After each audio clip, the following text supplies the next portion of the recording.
Really got to try on that left-hand side. What happened? Oh, but I'm going up and over and bloody head over biscuit. It wasn't enough stability there for myself, but no, I was busting for a bit of meat this game. It didn't seem to work out.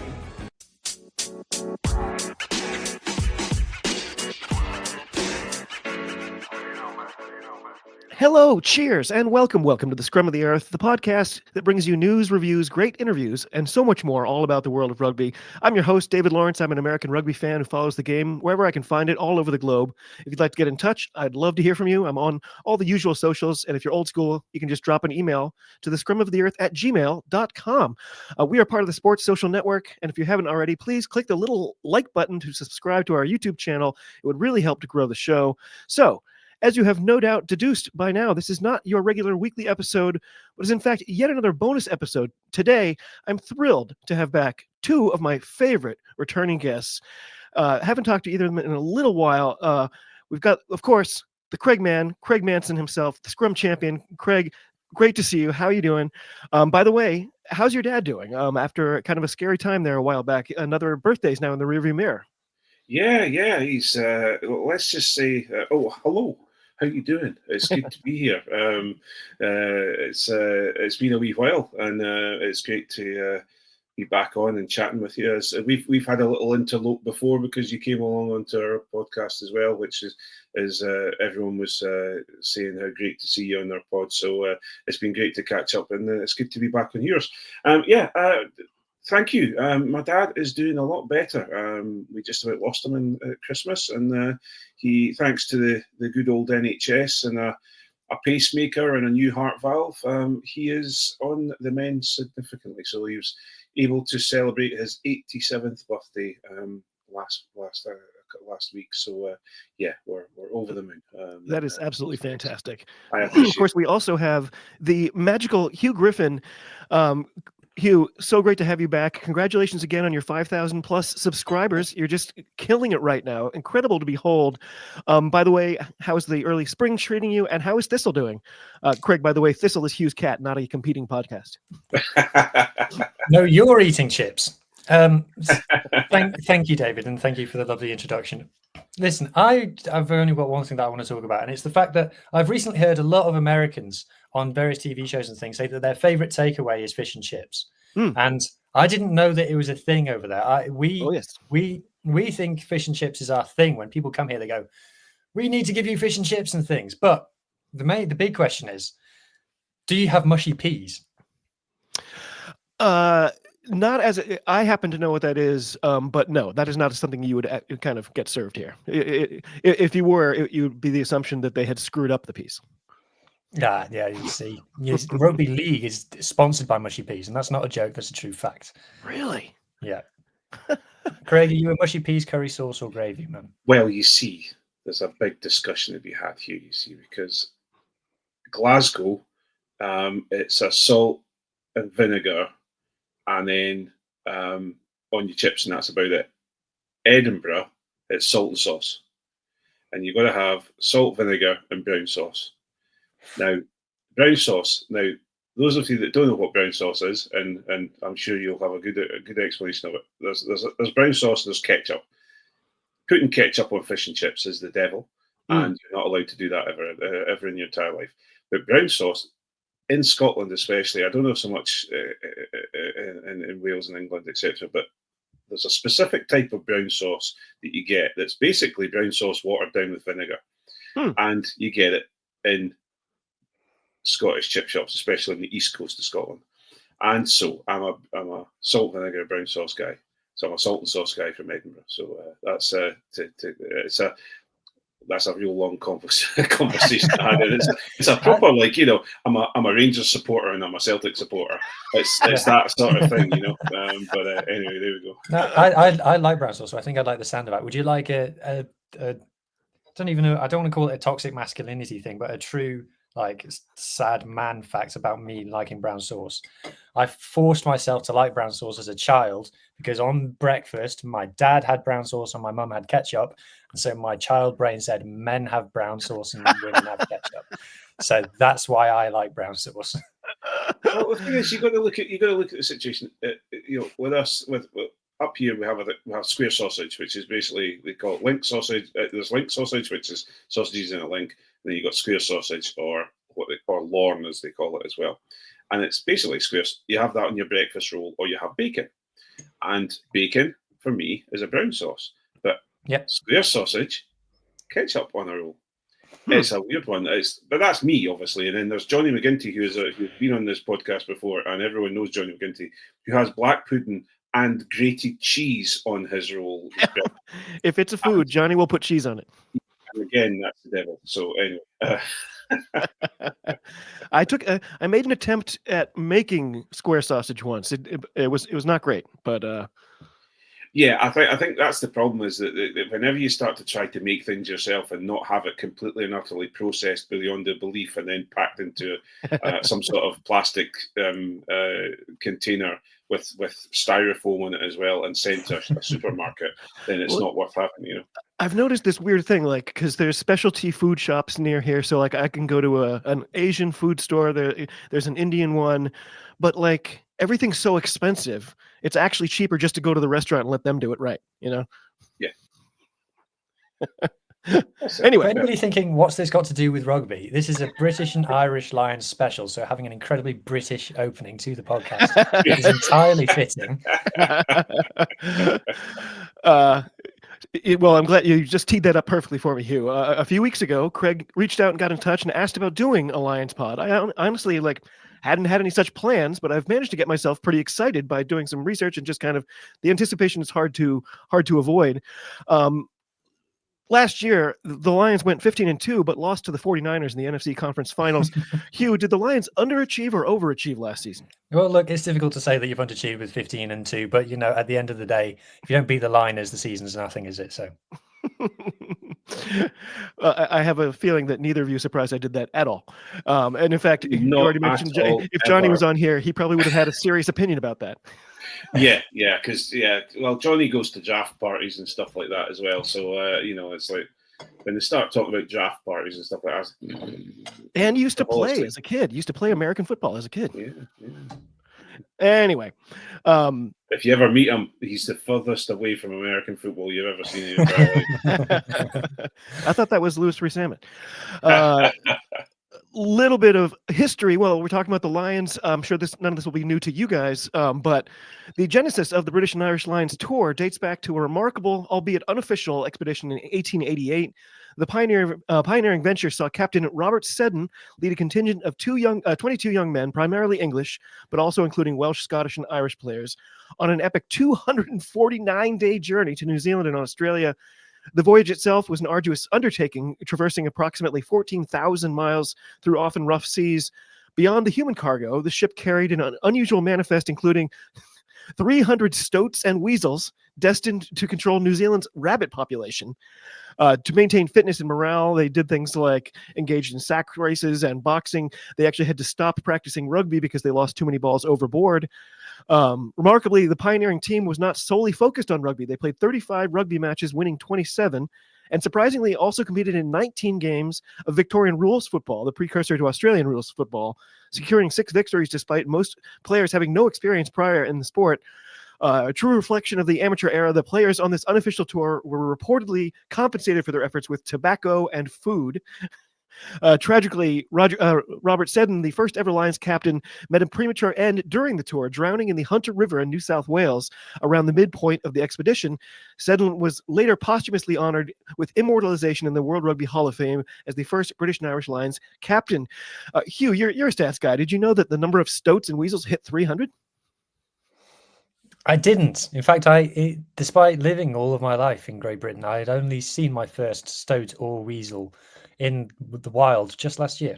Really? Really? Well, they sent them to Australia. I don't know exactly which one it was. Craig, was any of that new to you? Yeah, the stoats and weasels bit was very new to me, I have to say. And you know, I am an older guy, but yeah, I don't remember the full, the real start of the Lions. I just remember from about the 1960s onwards, because I was very luckily coached by a British and Irish Lion. So Oh wow! I get to I know a lot about the stories of the let's just say the older times. Wow, I didn't know that. That's very cool. Yeah. Well, the Lions Tour of Australia has a soft launch with a fixture against Argentina on June 20th before they face the Western Force out in, appropriately, Western Australia 8 days later. On July 2nd, where I am, they visit Brisbane to face the Reds. I have a weird feeling that's going to be a fun one. Only 3 days later, they're in Sydney to take on the Waratahs, and then 4 days after that, what a whirlwind, it's over to Canberra for the Brumbies. Craig, any of those fixtures kind of pique your interest? Do you have any of them circled on your calendar? I think for me, it's more the fact of, rather than actually looking at one fixture and go, I'm really excited about that. Obviously, you have your midweek fixtures or your warm-up fixtures, and then you have your test fixtures, which are the main ones against Australia. And for me, it's more the fact of these first sort of set of fixtures are where they start to play sort of a backline, different types of backlines to see how they're going to gel together on the field, etc. And so I'm and also the big thing, I'm not so much the Argentinian game that's taking place in Dublin, but once they're out there, I get quite excited and looking forward to just seeing all these players that basically have been hating each other for the last 4 years come together, and actually they've got to play together, and you're getting to see these fantastic athletes and Mac Hansen play together, and see how they're going to gel and see how they're going to go. I've got a feeling that Australia, well, we'll talk about this later, but yes, they're going to, there's a good chance they're going to wipe the floor with most people out there, most teams out there, but it'll be interesting to see. Hugh, the Brumbies have been on good form this year in Super Rugby. Are they the most likely to sort of, give the Lions a hiccup?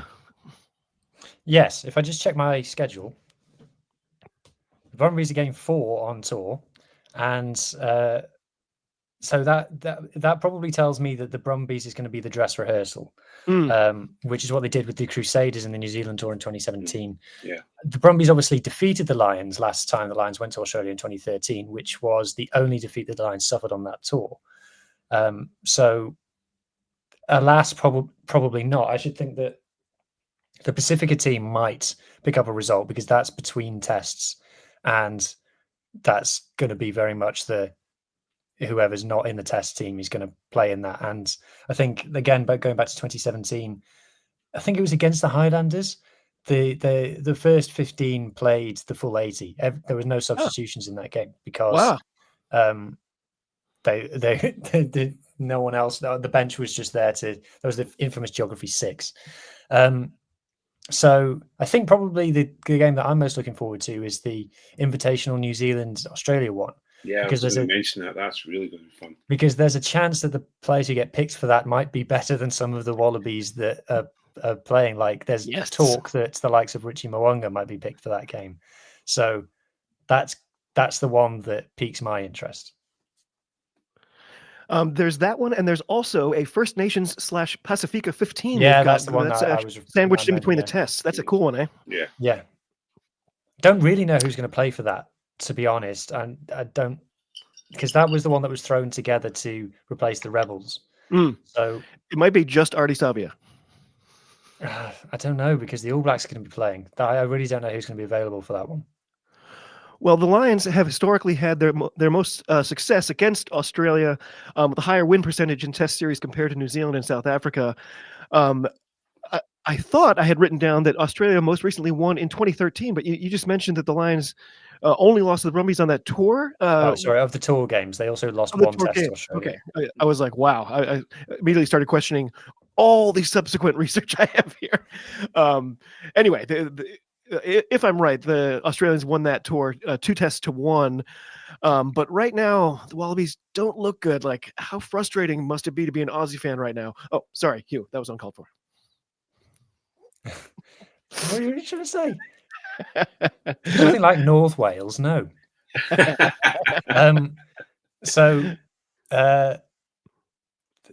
Look, they're coached by Joe Schmidt, and he will have a plan. He'll have a scheme.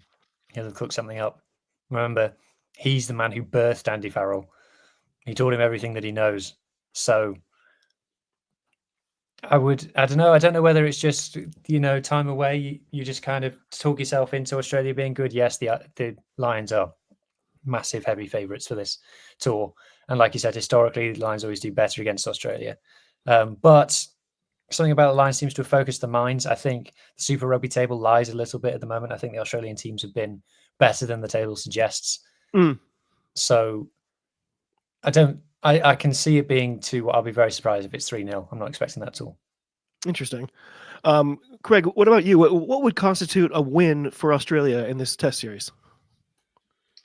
I think if they get one Test result, I think, and there's a chance that they can do it.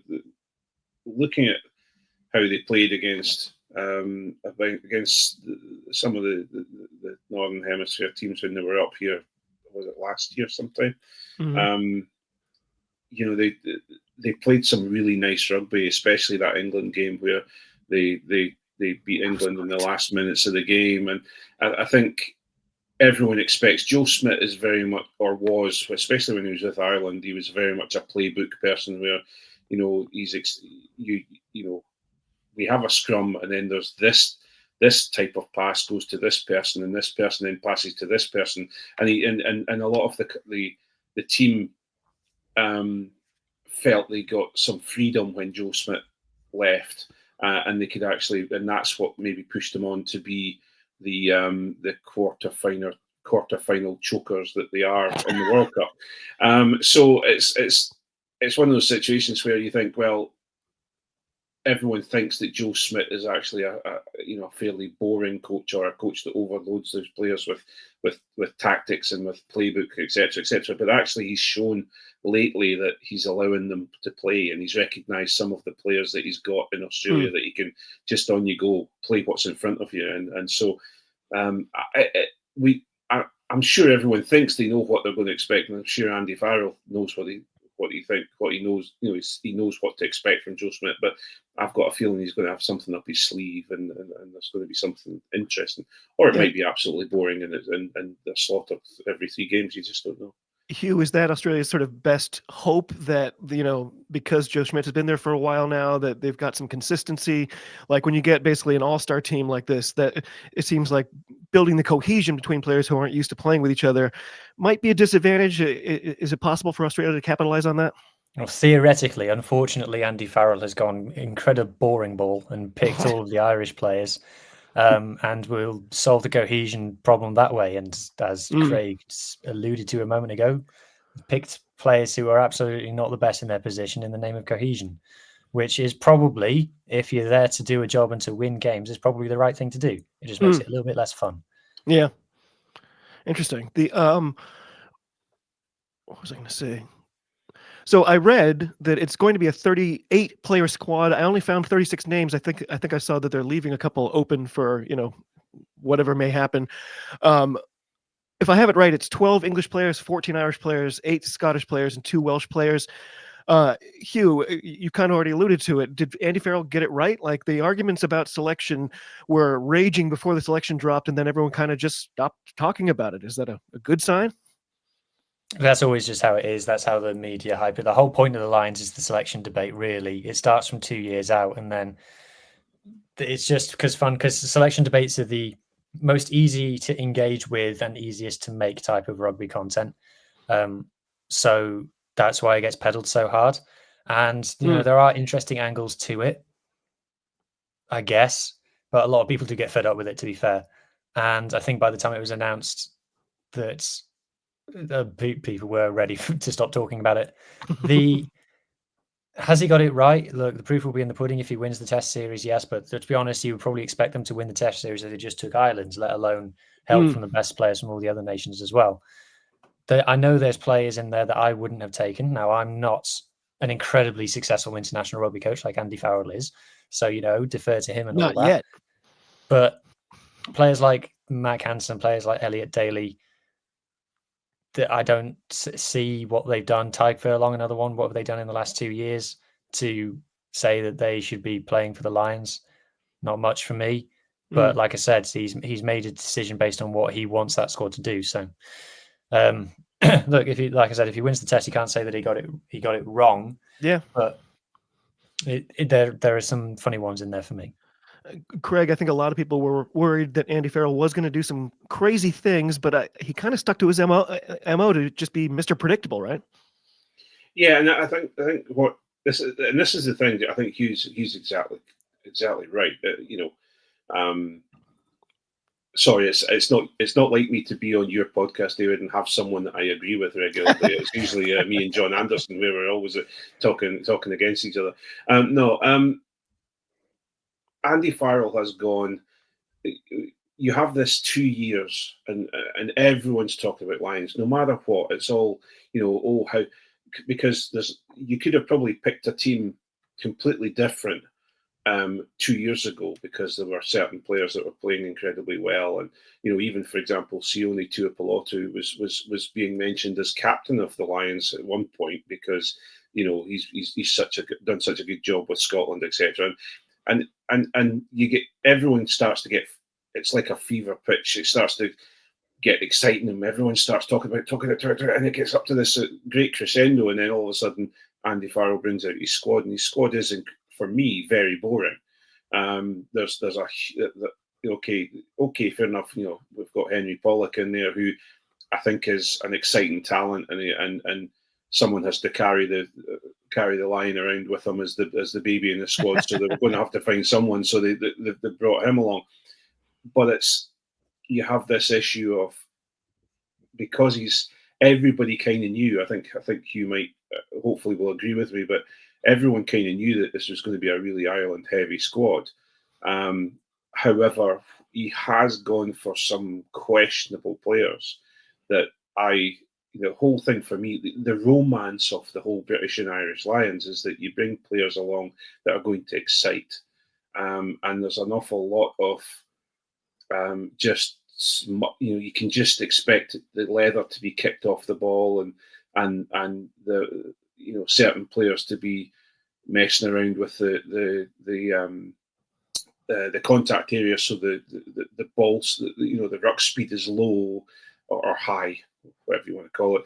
I don't know which way you go around, but you just think, for me, as someone who really looks at the British and Irish Lions and remembers those exciting days, and they may have been boring at the time, I don't know, but you look at them, you look back at them, and you're excited about it, and then you look at the team and you think to yourself, there's going to, I've watched Ireland play so much that this is going to be quite boring to watch, So, well, I'll get to in a second. So, I want to make this conversation about the selections. We kind of already hinted at it, and questionable decisions that Andy Farrell made, and maybe you both would have other ideas.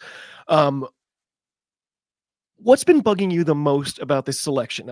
And here's the thing: you can't just say these three dudes should be out. You have to make room for them. So, Hugh, I want to start with you. Who's a player that you would add to this squad, and who would you have, hopping back on the plane home? Talupe Faletau is the one that I don't understand not taking. As soon as the injuries to Caelan Doris happens, there's now only one specialist number 8 in Jack Conan, and I know people are going to say, "Oh, Ben Earl." Ben Earl is an open side cosplaying as a number 8. He's an open side flanker, and leading it on to the player I'm going to mention, I can't really pick between two. I'll let one of them. I'll let Craig have. The arguments being used to justify the selections of others also apply to Talupe Faletau, such as he's an experienced Lion, he's a clutch player, he's been there, done that. So all of that applies to Talupe Faletau, but not enough for him to be taken, apparently. And like I said, with only one specialist 8 on tour, I don't understand why not taking him. And then the player who I don't think should be going is Elliot Daly. When I put that out into the world, and people started saying to me, "Oh, well, he's an experienced Lion, and he's got a big boot on him." I'm like, yeah, but those two arguments both apply to Lee Halfpenny. Are we going to take him? Like, he's not, because people are saying like, oh, because he's the only one like James Lowe who's got a cannon of a left boot. So I'm thinking, so are you telling me that if James Lowe gets injured, Elliot Daly is the second choice left winger for the Lions, and in 2025 we could see Elliot Daly playing on the wing for the Lions starting a test? Is that what the argument is? Because he's not in the top 10 wingers in the British and Irish Isles. So for me, that's a wrong one. So yeah, should be there to Lupe Faletau. I don't see why they're there, Elliot Daly. That's a really good one. Craigman, your turn. Who needs to, pick up a little calf injury so that Jamie Ritchie can hop onto that plane? You don't actually have to pick Jamie Ritchie, but I thought I would tee it up for you. No, well, Jamie Ritchie's a heart pick for me because I think he deserves to go. I think he's been a phenomenal servant for Scotland, and this would be just really nice to see him go and have his Lions jersey. Whether the problem we have is that the back row. I have to agree with you again. The number 8 issue has been. It really has made me scratch my head because there are, along with Tulupe, there are some phenomenal back rowers. I think, for example, and his name's just gone right out of my head, and I do this regularly, Hugh. Sorry, David's used to me just going, there's brothers. It's not the Curry brothers, but there's brothers. One's playing in France and one's playing for Saracens. Jack Willis. Tom Willis and Jack Willis. Tom Willis, especially at Saracens, has been. If you watch him play, and Jack Willis playing for Toulouse, they are deserved players to be on that tour. As you pick one of the two of them, you're going. I think definitely. I think for me, it would have been Jack. I would have taken Jack Willis.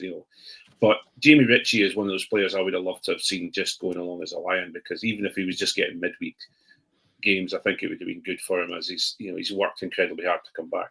But for me, the biggest and the worst omission and the worst inclusion is Mac Hansen for Darcy Graham, because Darcy Graham, and we talk about this regularly, and again it goes back to that whole romanticism of the Lions, but if we're up against a Joe Smith side that has decided to keep the ball tight and to just kick the leather off it and play tactically, and Andy Farrell is known for playing tactically and keeping the ball tight, etc., you need some players there that are going to just bring something out of nothing.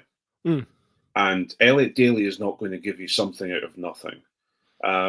You could maybe point a finger at Marcus Smith, who may be able to produce something out of nothing. Finn Russell, definitely something out of nothing. But you've got nothing, they haven't. Darcy Graham can step you in a phone box, can create, look at him, what he's been doing for Edinburgh, because he's had to, because Edinburgh have been dire. And he will just absolutely get you out of jail for free. Yeah. And how Darcy Graham has been omitted for someone who is currently still badly injured and will have had no game time prior to going out to Australia, and is slow. You've got James Lowe, who is slow. He's got a big boot, fair enough, but he's slow on one side, and you've got Mac Hansen on the other side, who's still slow. And you just think to yourself, where is that excitement in the back line going to come from? James Lowe makes it seem like an advantage somehow. Like his slowness seems to behoove him in some way. Like it's part of his game. Don't get me wrong. I'm not arguing about James Lowe not going, because I think he should have went. He has performed incredibly well, and I think he's. But you've got. The Darcy Graham thing just, and okay, fair enough. I'm biased. I'm Scottish, and he plays for Edinburgh, and I'm an Edinburgh fan. So that's fair enough, and I can take that on the chin. But really, I think his omission has been. Is the one thing, because you look at Henry Pollock. Henry Pollock has been added because he's a phenomenal talent, young talent coming through, and he can produce something out of nothing. And I just So I think that's my main one. I also think Blair Murray should have went. I think Blair Murray has performed incredibly well. He's exciting. He's someone. Again, it's this whole thing of bringing a bit of someone with talent.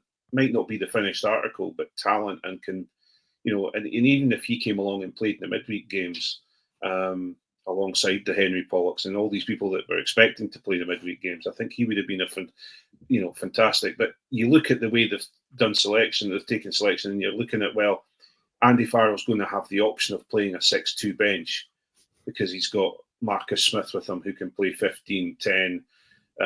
You've got Elliot Daly there that can play centre, wing, etc., and 15 if need be.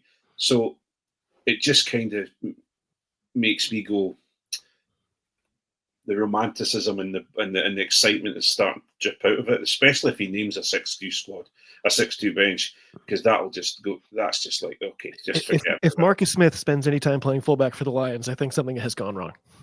Yeah.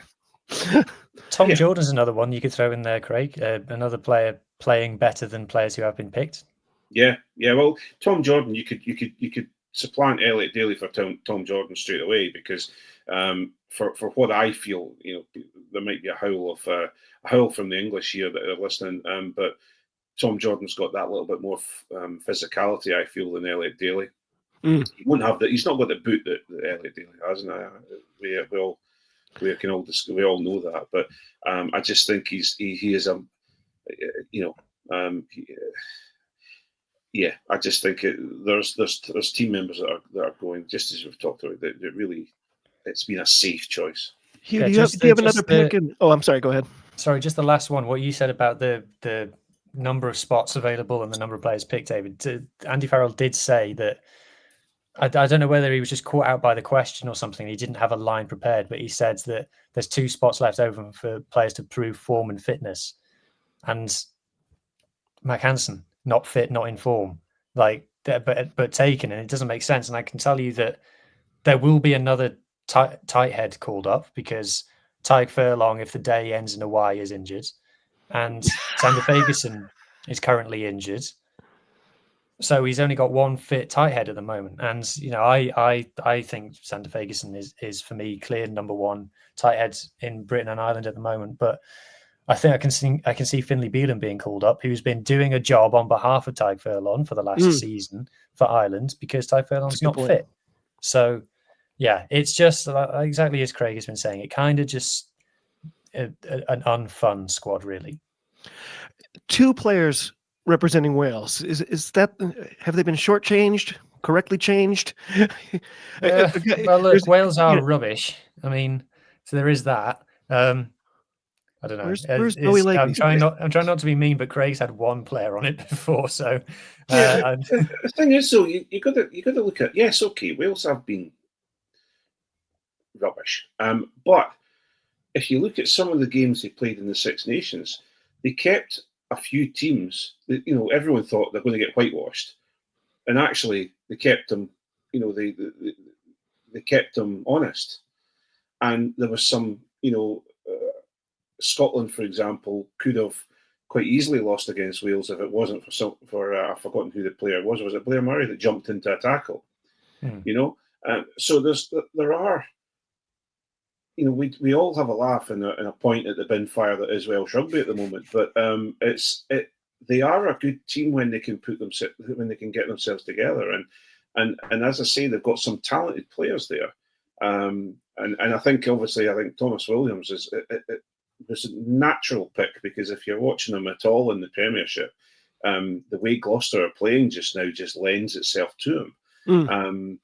So it's a real interesting one. But as I say, I'm a fan of Blair Murray's, and I just think it would have been interesting to see him. If we're trying to talk about, there's always this development to happen with the British and Irish Lions. There's always this, you bring some players along that are going to play midweek games.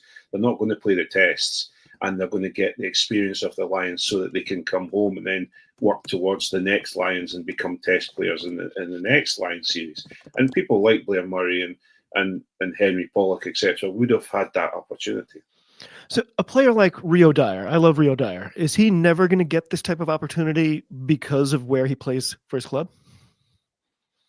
No, I don't. I am skeptical of how much club form really comes into it. Obviously, with someone like Henry Pollock, it's all that's gone into it. But like with the Leinster Northampton game, and everyone said that had massive repercussions. Funnily enough, I noticed that after Northampton lost to Bordeaux, no one said, "Oh, well, that's bad for all the Northampton Lions." But when Leinster lost to Northampton, everyone said that was all bad for the Leinster Lions. Interestingly, but like that Leinster Northampton game was like 4 days before the squad was announced. So I don't think that Andy Farrell came in on the Monday morning and went, right, lads, everything we've been talking about for the last I'm 6 tearing it months, up. forget that. I don't think that's what's going on. So look, the Dragons have had plenty of tourists before to go on the Lions tour. So no, I don't think it's the ultimate death knell. But Rio Dyer's not getting picked for Wales at the moment anyway, so it's kind of immaterial. It's weird. I think just to jump onto your point though, Hugh. What I would say is that there is one Northampton Saints player that I think has cemented himself as a midweek player or a backup player rather than a test player. And everyone was telling us, all the English media was telling us that he's going to be the Test 10, and that's Finn Smith, because Finn Smith, up against UBB, Bordeaux, he ran out of ideas. And I think that everyone was telling us that Finn Smith, he's Finn Russell, but less mercurial, he doesn't need all these tricks. He's far more stable, and he's this and that. And they're like, oh, that's okay, that's fair enough. But if they had Finn Russell on the pitch playing against Bordeaux, there would have been a little bit of this or that would keep Bordeaux on their toes. But I think he ran out of ideas, and I think that has harmed him, or may harm him, and exactly when he starts and what games he starts. I do back you up on that, Craig, in that there was a weird narrative that started going around that Finn Russell was playing badly, and I don't know where that came from, because he's not. That was weird. During the Bath, the Challenge Cup final, the comms were like openly annoyed and they were like, oh, Finn Russell's not doing anything flashy today, and they were really kind of aw-shucksing it. It was really strange. It's like, well, he's busy winning this game, as far as I can tell. And that's there's another context to that. There was a lot of people saying, what if, I think it was David Flatman, or anyway, they were talking about how Finn Russell has proved himself as a far better player because he was more controlled. He was controlling the game far more.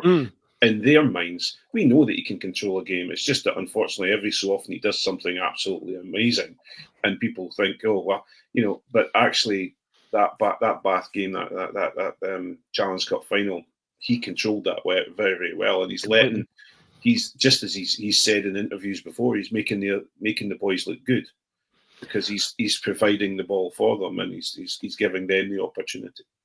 Well, the last time the Lions toured, it feels like an age ago. It was the weirdest tour ever. Like Hamish Watson, I recall, was selected among myriad criticisms, mostly centered on his size. And while I thought he performed well, he came back a reduced figure. He's only now, by my reckoning, sort of starting to recover. Craig, was the last Lions tour cursed in some way? Why is it so odd? Why haven't some players recovered? Yeah, it really is an odd one, because Ali Price played an incredibly, he was very, against what I thought. I thought Ali Price wasn't going, never mind anything else. And Ali Price came from a player who was a surprise shock inclusion, and then all of a sudden he became a Test Lion because he proved it on the pitch. He came home along with Hamish Watson and fell into the doldrums. And I think I don't know if it was the Lions that did it, but it's certainly, you've got this, and Jamie Ritchie kind of alluded to it in an interview he did last week, that these guys build and build and build and build, and they're saying, I want, Darcy Graham has been building. I can guarantee Darcy Graham has been building for 4 years to go on a Lions tour, and they're pushing their performances, they're pushing their body, they're getting themselves through all this. Jamie Ritchie's the same, and they've been working incredibly hard to get to this point, and so that they're at peak performance for the Lions. They go and they play, and especially going to South Africa, first things first, there was no crowds, etc. They were all stuck in one hotel.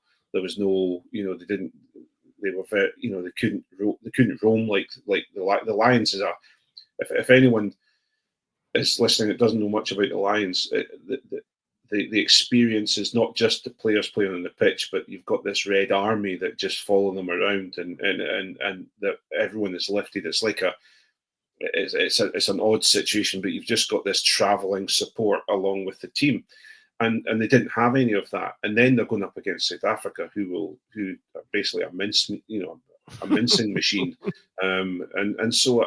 For me, I think that there have been players who have come back who have not performed after being there, and so it's just obviously I'm looking at the two Scots that went, but there's a fair few players that have been out there that haven't kind of lost their way ever since they came out. Hugh, what are your recollections of that last tour? In hindsight, it feels like nothing good came out of it, and I struggle to even recollect the results. Yeah, it was a weird one. I remember the tour game. I think they had to play the Stormers twice because someone got cancelled. As in the game got cancelled. They didn't say anything incredibly right wing, and they had. I just have this memory of Lewis Rees-Zammit wearing the 10 jersey, and the Lions went with a 7-1 bench because everyone was quarantining, but one of the hybrid back was Talibe Faletau, and that just made me think of all the amazing 7-1 splits Wales could have had in the glory years and absolutely dominated world rugby. But that's pretty much the first memory that comes to my mind of it. It was just weird, it being in the big empty stadium. There was just such an odd period of sport, and there's the deathly silence as one of the Stains, either Mornay or Francois, I can never remember, kicked the ball. And he was the same guy who did it in the same spot 12 years previously. And it just being like, oh, okay, that's how it ended. Of course, you want, in my own personal journey with rugby since then, I've learned more about South African rugby and more about the players in particular, players like Siya Kolisi and things. So I can't begrudge them. And I'm on a level. I think one of my hot takes about the Lions is I think it means more to the hosting country than the touring countries. So I'm kind of not against that result, but you're right. I don't really have any positive memories of that tour now. I think I've got one positive one, and I think I've got a few positives, but one of the biggest or the fun things, and again it goes back to Finn Russell, is the fact that we had this racehorse sitting in the stable for the first two tests, and he wasn't used, and we're all sitting there going, this game's incredibly boring. South Africa are shutting everyone down. That South Africa are doing an incredible job at that because Neernabar, his coaching does that. He can contain teams.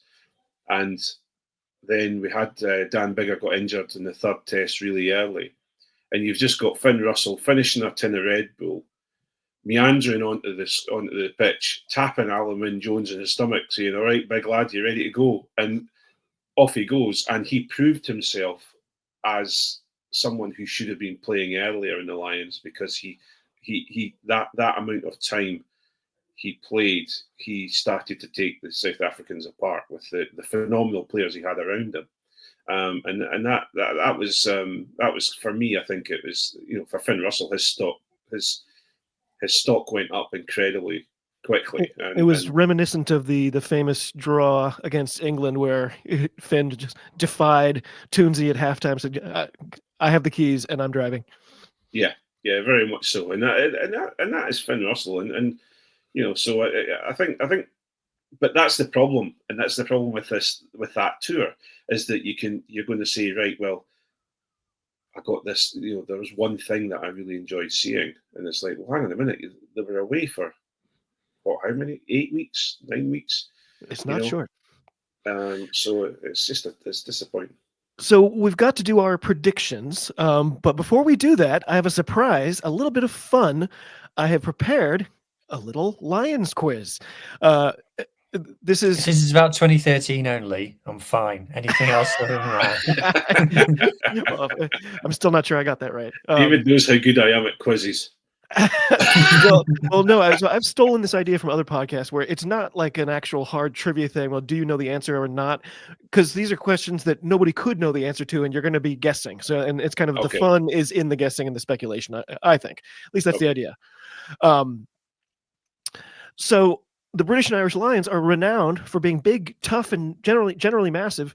I compiled a little spreadsheet of all the player heights and weights according to the best info that I can find, and almost all these questions are based on that. It's 6 questions. You'll each get to give your answer, and then we'll see who got closest. Craigman, you're up first. Which 2025 British and Irish Lion player weighs the least? If you need to have the squad selection up on your screen, feel free, by the way.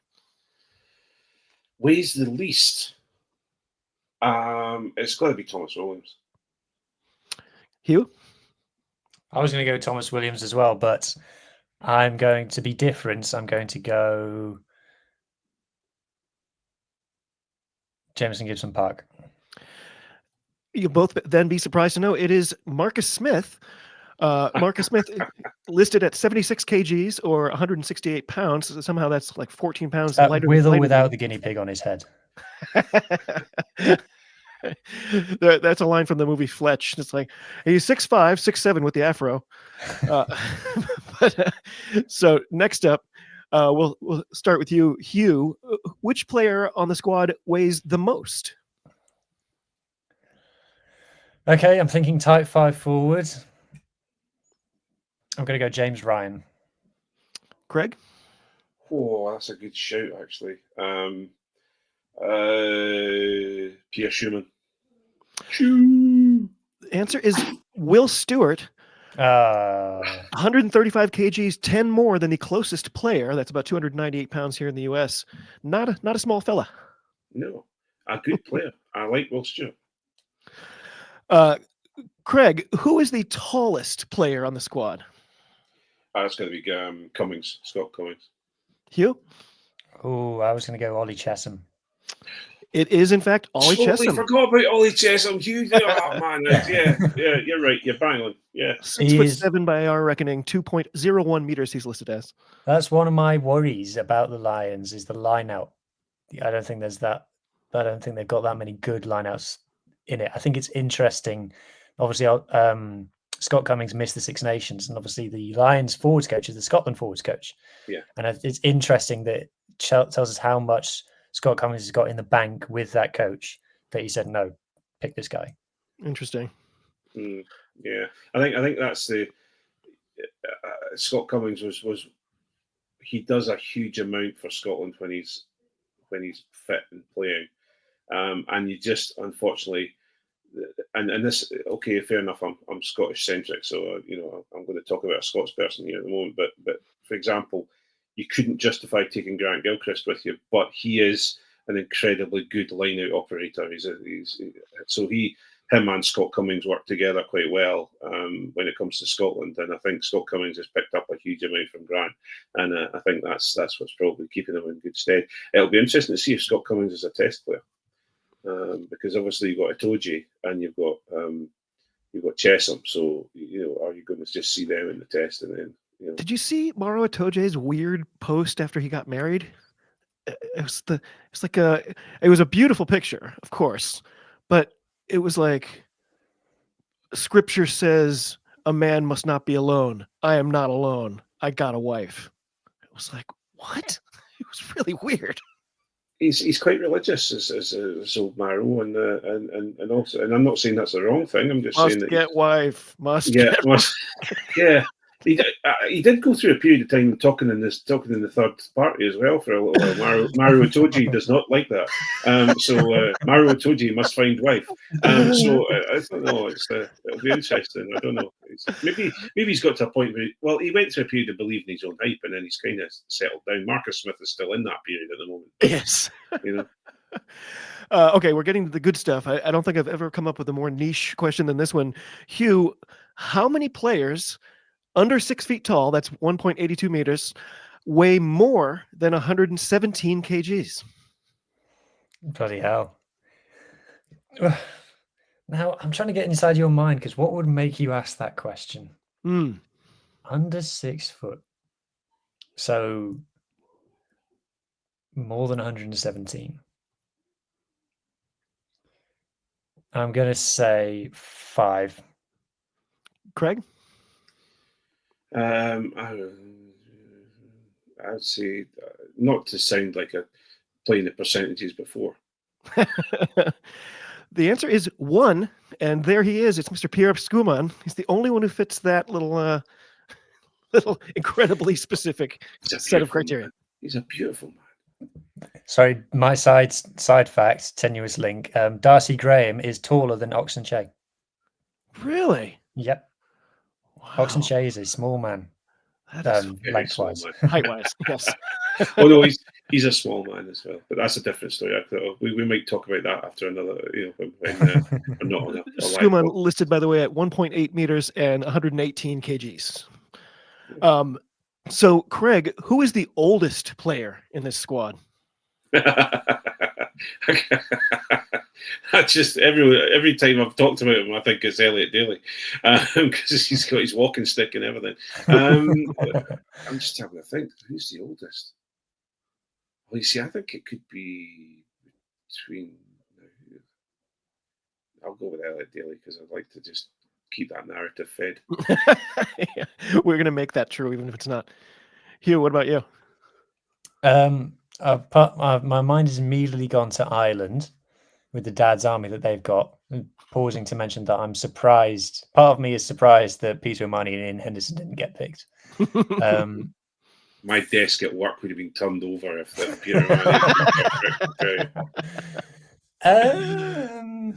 Bundyaki.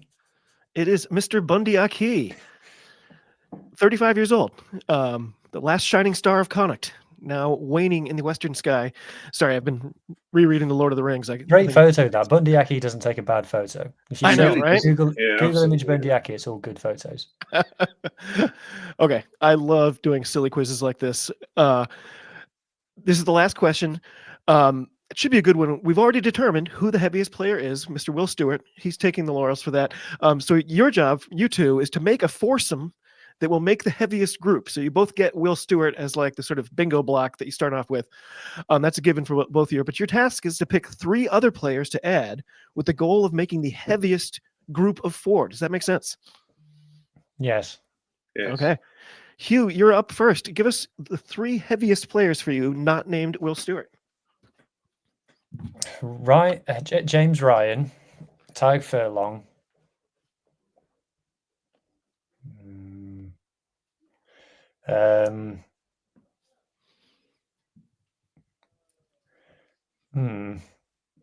don't know. It's boring to just go for tight head props. I don't think Xander's that heavy. Pierre Schumann. That's a guess. Craig, give me your 3. Pierre Schumann, Ollie Chesham, and let me think. What's the lad?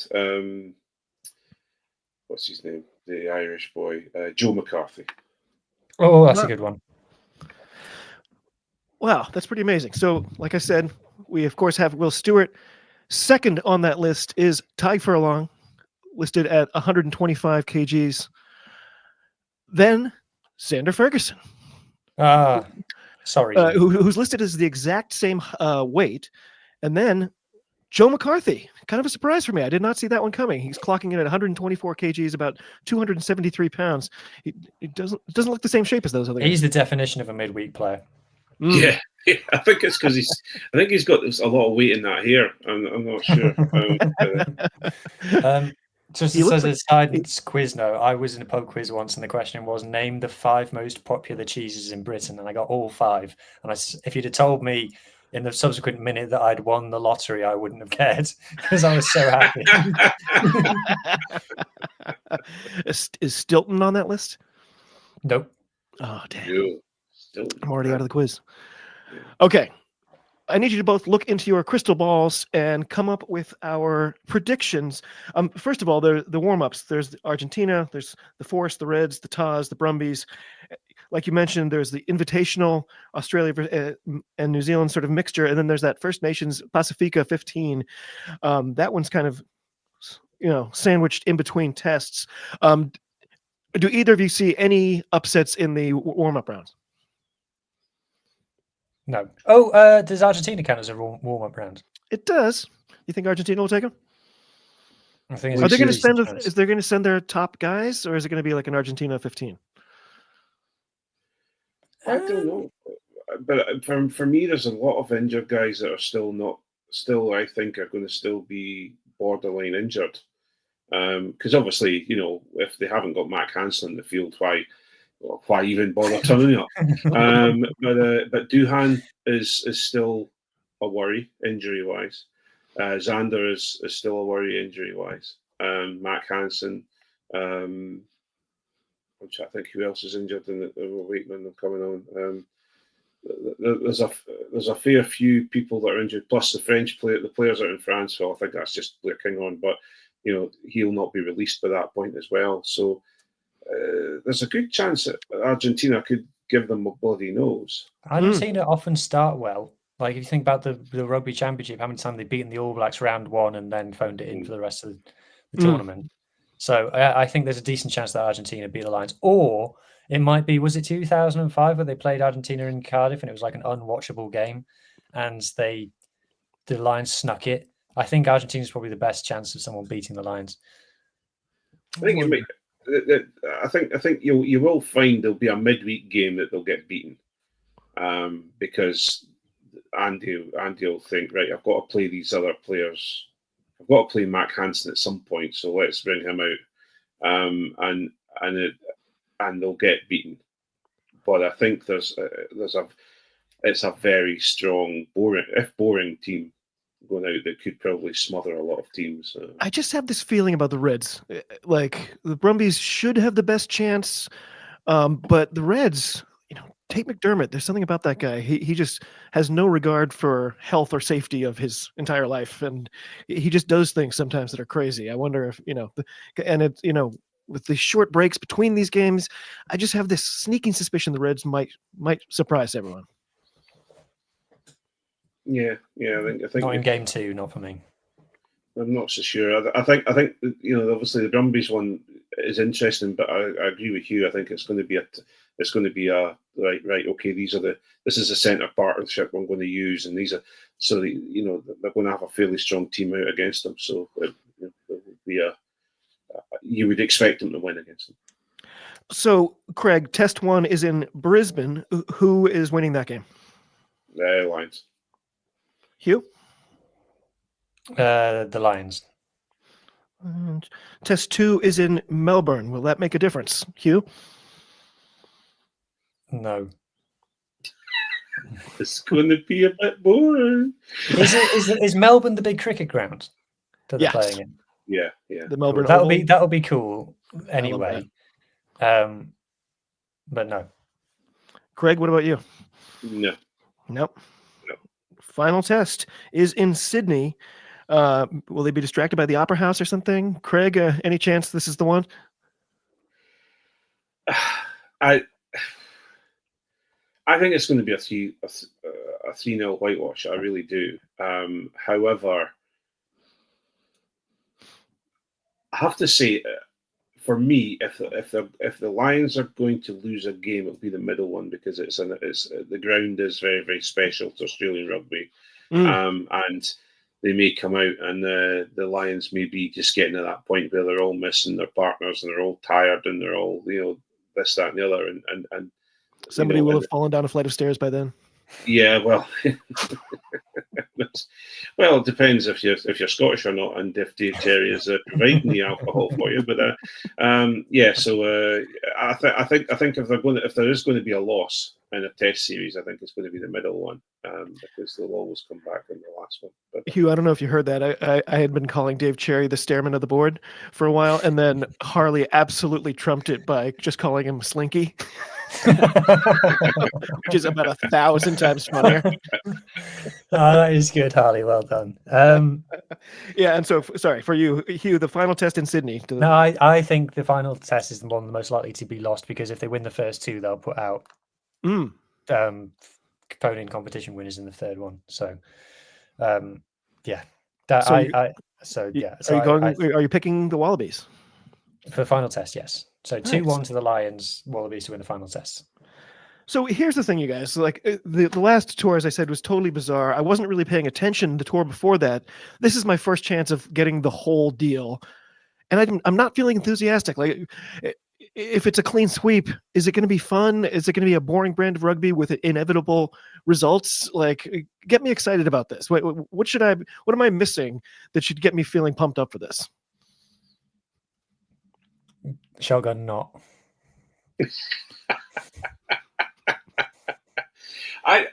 For me, and this is the problem though, is that I keep first things first, the crowd.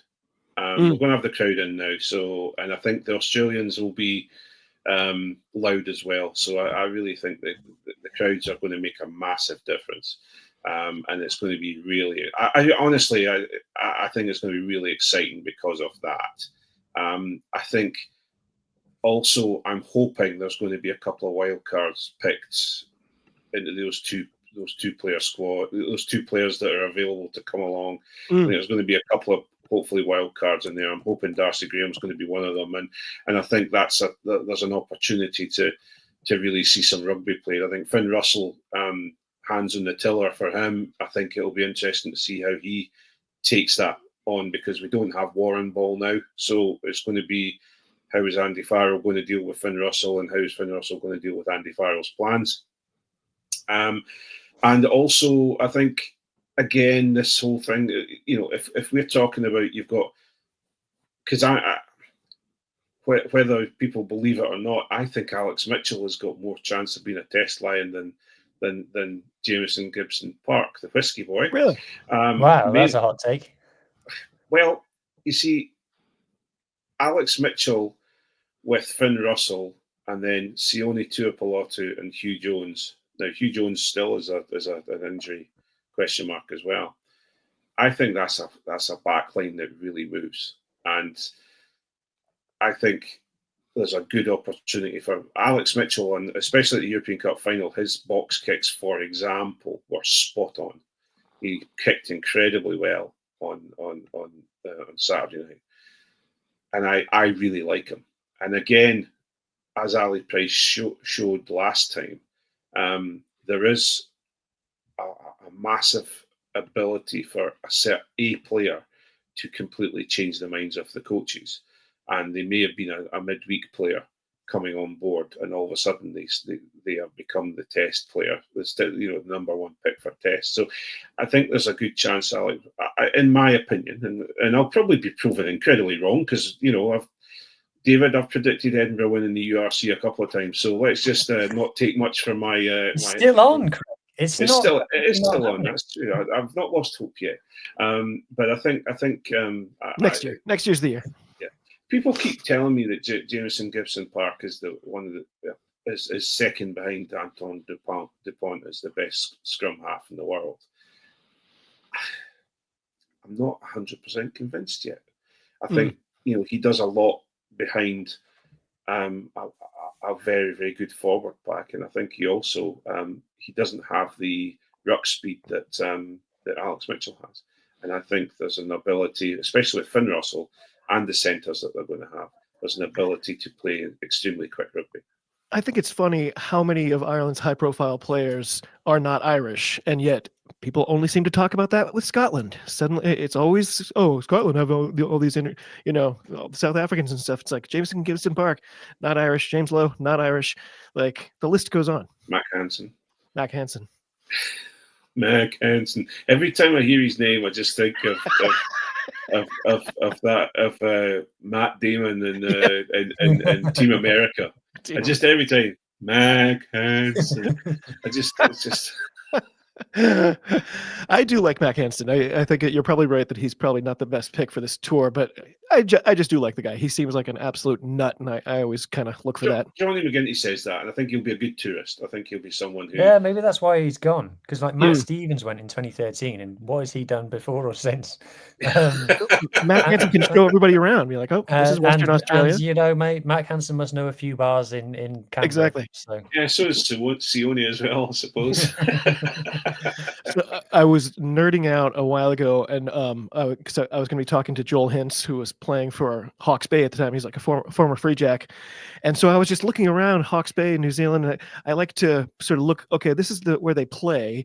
That means if I was going to go see them play there, where's a bar I would go to beforehand? And I found a place, and I was like, "Hey, Joel, by the way, what's the deal with this place? Is it a good place?" And he goes, "It's a tidy little place to find a little bit of trouble." Ooh, very well put from a New Nice. Zealander too. Yeah. Hugh, what's your level of excitement for this? I can't quite tell. Are you really keyed up, or are you like, yeah, it's business as usual? It's the thing that I'm most interested about is Joe Schmidt and how he sets up, and he'll have something. The chess grandmaster will have something planned, and there'll be a big surprise in the first test, and we'll go, "Oh, he's done this," and I'm looking forward to seeing what that is. And I'm looking forward to the New Zealand Australia combined invitational test. It's if the selection goes the way that we're being led to believe that it might, because that could be a really, really cool team. That would be close to like Lee and Josh's idea of just an all-star game. Kinda.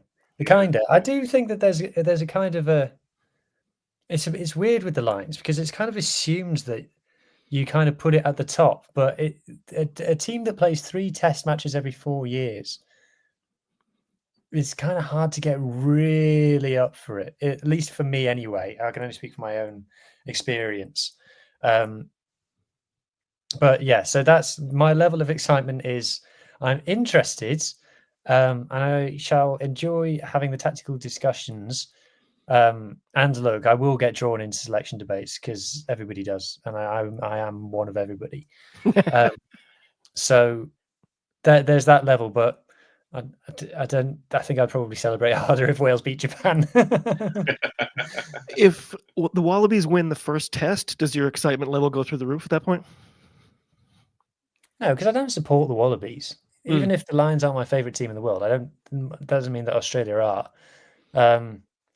There'll probably be, dear God, if the Lions lose this, there's going to be a monumental head loss, mostly in Ireland, but in all the other places as well. And I wouldn't look forward to that.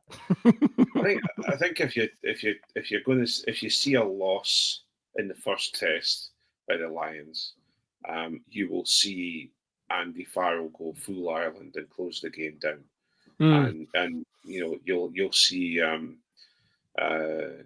you'll see all the invention, all the excitement disappear. And Ringrose will come into the centres, and there'll be Aki and Ringrose, and it'll be, I just think it's one of those situations where you will see them shut down and then just go back to the old Irish way. Whereas I think there's an excitement there that you might find that we'll see. It'll be like wrestling. It'll be like, is that Johnny Sexton's music? Yeah. Well, he is going. He'll be there. He'll be there. I'm just waiting on them wearing that white shirt with no undershirt. Yeah, telling. Right, Finn, what you do is you go round the outside of Sione and it never fails. It never fails, tell you. I'm a good dad. I'm a good dad. My dad loves me. Anyway, guys, this was so much fun for me personally. It's just always so great to see you, Craig, my friend. It's always does my heart good to see your beautiful face. Hugh, same thing. It's always been too long. Even when we speak every week, it seems like it's too long. Thank you so much for coming. It's just so great to see you both. Anything to plug for your own podcast? Well, we haven't really mentioned them yet.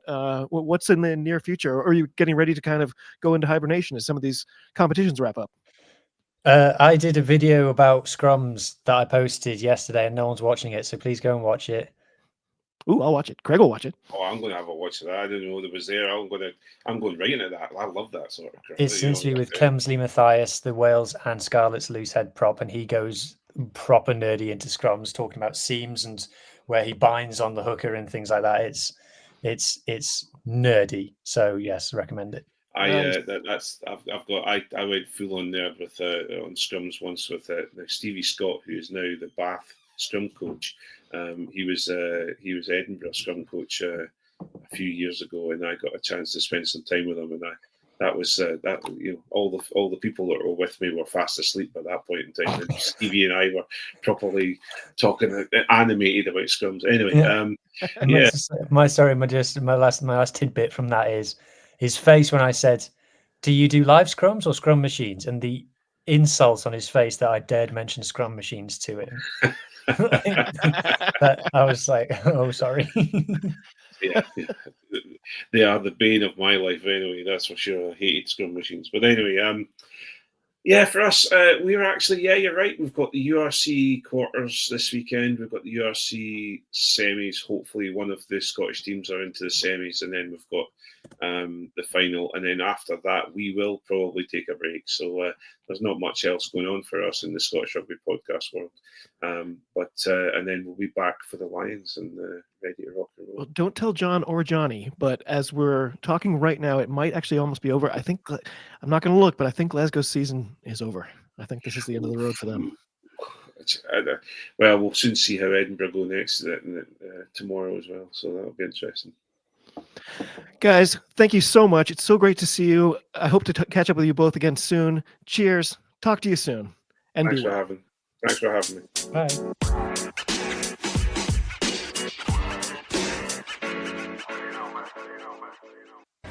It gives me great pleasure to be here today. No, it doesn't.